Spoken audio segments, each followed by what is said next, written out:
America ने भारत पर लगाए 25% अतिरिक्त टैरिफ को कम करने या हटाने की संभावना जताई है, जिसके बारे में America treasury secretary Scott Bessent ने हाल ही में बयान दिया। भारत के साथ जो भारत यूरोपीय संघ के बीच जो ट्रेड डील की खबर आ रही थी वो तेजी से आगे बढ़ रही है। नमस्कार दोस्तों, मैं दिलीप यादव, आप देखना शुरू कर चुके हैं स्टडी के। आज सबसे बड़ी अंतर्राष्ट्रीय खबर की जो बात करेंगे वो बात यह है कि भारत और अमेरिका के बीच जो चल रहा था टेंशन, जो कि आपको भी पता है, हमें भी पता है, ब्राजील के पास दुनिया का सबसे ज़्यादा जो टैरिफ लगा था वो भारत के ऊपर ही लगा था। कितना? 50% अमेरिका द्वारा लगाया गया था।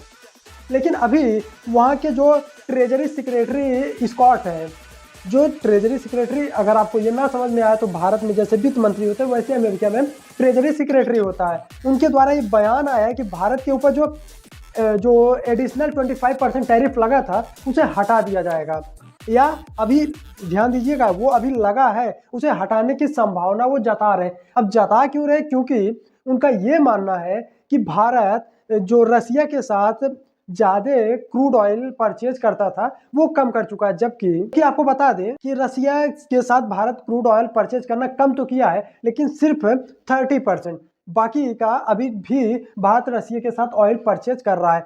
अब देखिए, सबसे बड़ी बात मैं आपको बताता हूँ कि ये ट्रेड डील जो अभी कह रहे हैं ना 25% जो एडिशनल टैक्स है, जो टैरिफ है उसको घटाएंगे, इसका मतलब और भी ज़्यादा है। हाँ, जो 25% रेसिप्रोकल टैरिफ उन्होंने लगाया था वो टैरिफ रहेगा। उसके बाद उन्होंने एडिशनल टैरिफ 25% लगाया था, इसलिए क्योंकि भारत रसिया के साथ सस्ते ऑयल परचेज करके अपनी ज़रूरतें पूरी कर रहा था। इसके लिए उन्होंने 25% एडिशनल टैरिफ लगाया था, उसको हटाने की बात कर रहे हैं। देखिए, उनका कहना तो ये है कि भारत ने ऑयल परचेज करना कम कर दिया, लेकिन ये सरासर गलत बात है।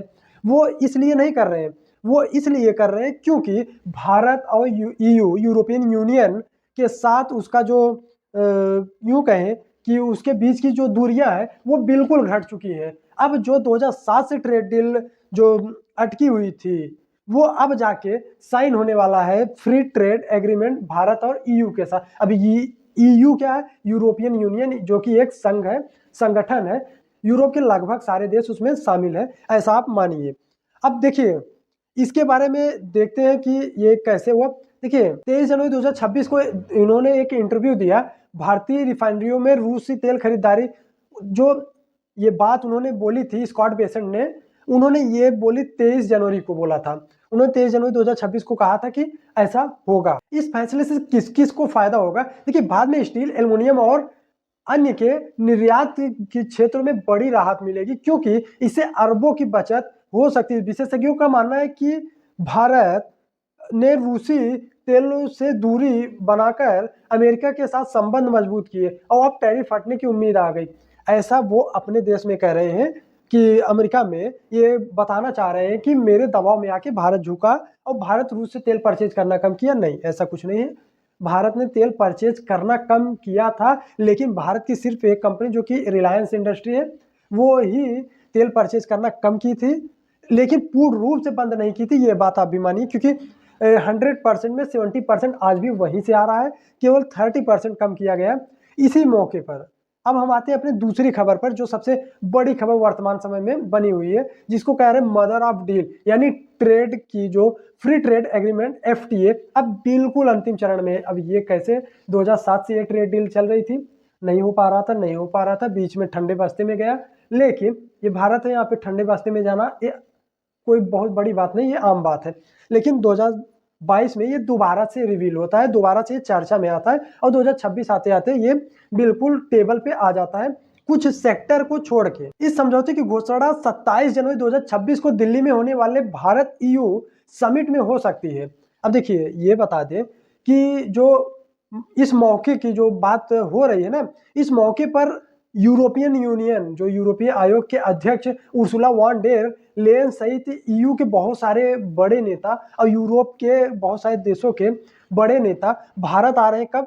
अपने गणतंत्र दिवस 26 जनवरी को, रिपब्लिक डे पर भारत आएंगे। वो मुख्य अतिथि बन के आएंगे। जैसे देखिए, हम लोग का एक प्रोटोकॉल बना दिए, जैसे कि अपने हर इंडिपेंडेंट डे और रिपब्लिक डे पर हम किसी न किसी देश को चीफ गेस्ट बना के बुलाते हैं, उनके सामने परेड वगैरह कराते हैं, उनको वो सम्मान दिया जाता है। उसी रूप में इस बार ईयू को बुलाया गया है।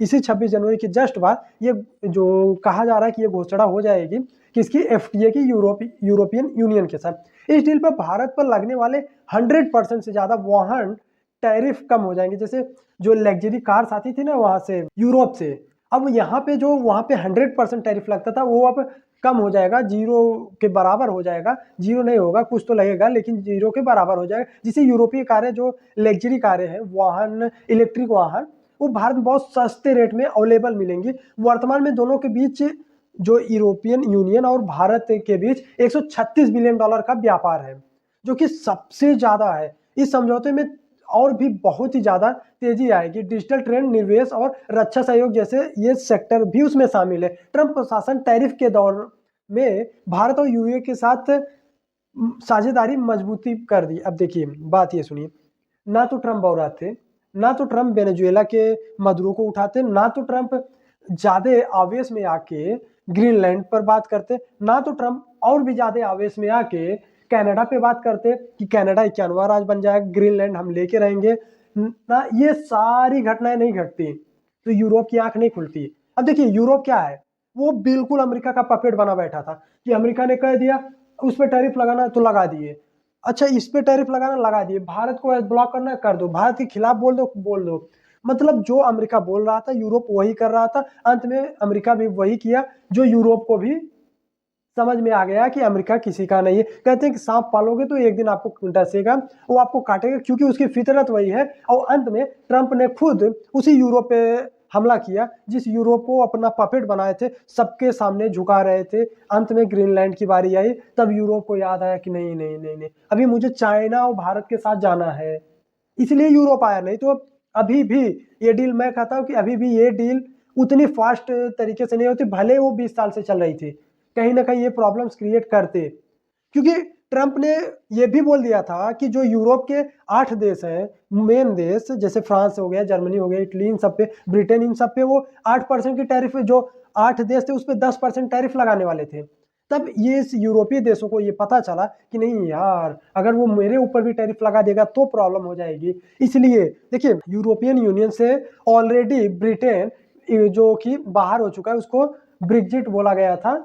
और वो जो ब्रिटेन है अभी कुछ समय पहले भारत के साथ फ्री ट्रेड एग्रीमेंट साइन कर चुका है। इसलिए यूरोप भी करना चाहता है, क्योंकि भारत बहुत बड़ा मार्केट है, ये सबके लिए बहुत ही लुभावना पदार्थ है, यूं समझिए।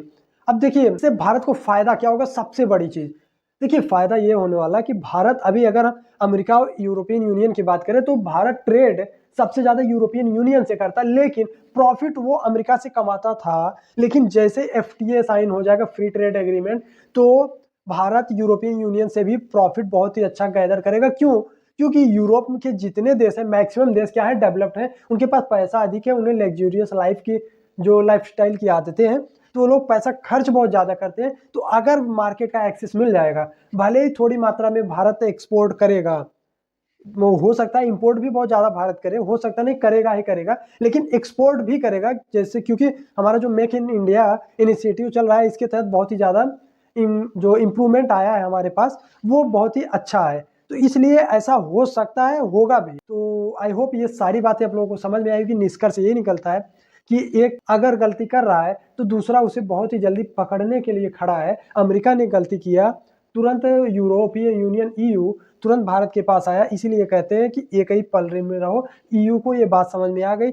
यूक्रेन के चक्कर में वो कितने सालों तक उसी रसिया का ऑयल भारत के माध्यम से ले रहे थे महंगे में, वो सस्ते से पा रहे थे, उन्हें नहीं हजम हो रहा था। अब वो दोबारा से उसी रसिया के पास जाएंगे कि जहां से उन्हें दोबारा से गैस और तेल वगैरह मिले, क्योंकि अमेरिका ने अपनी असलियत दिखा दी है। और हमें अपने देश भारत के लिए एक गर्व होगा। वैसे तो कल वीडियो लेके आएंगे 26 जनवरी का, जिस दिन हम लोग रिपब्लिक हुए थे, उस पर डेडिकेटेड वीडियो लाएंगे। तब तक के लिए जय हिंद, जय भारत।